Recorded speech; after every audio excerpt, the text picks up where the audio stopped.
I don't know whether you know it or not, but I have a new hobby. I am collecting stories that I can actually prove are told among the Russian people. They make them up themselves, they tell them between themselves, reveals they got a great sense of humor, and they've also got a little cynical attitude about things in their country.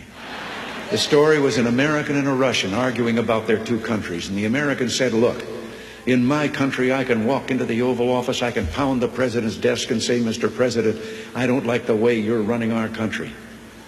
And the Russian said, I can do that. The American said, you can? He says, yes. I can go into the Kremlin, to the General Secretary's office, pound his desk and say, Mr. General Secretary, I don't like the way President Reagan's running his country. I didn't tell this one to Gorbachev. You know, there's a 10-year delay in the Soviet Union of delivery of an automobile. And you go through quite a process when you're ready to buy, and then you put up the money in advance. That this man, he laid down his money, and then the fellow that was in charge said to him, okay, come back in 10 years and get your car. And he said, morning or afternoon?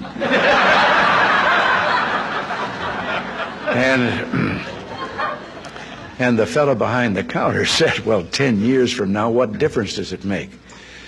And he said, well, the plumber's coming in the morning.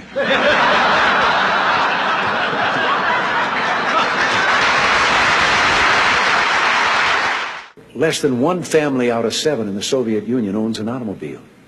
Most of the automobiles are driven by the bureaucrats.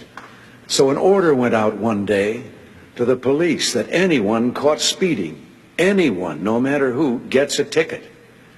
Well, Gorbachev came out of his country home, his dacha. He was late getting to the Kremlin. There was his limousine and driver waiting. He told the driver to get in the back seat, he'd drive, and down the road he went. They passed 2 motorcycle cops. One took out after him.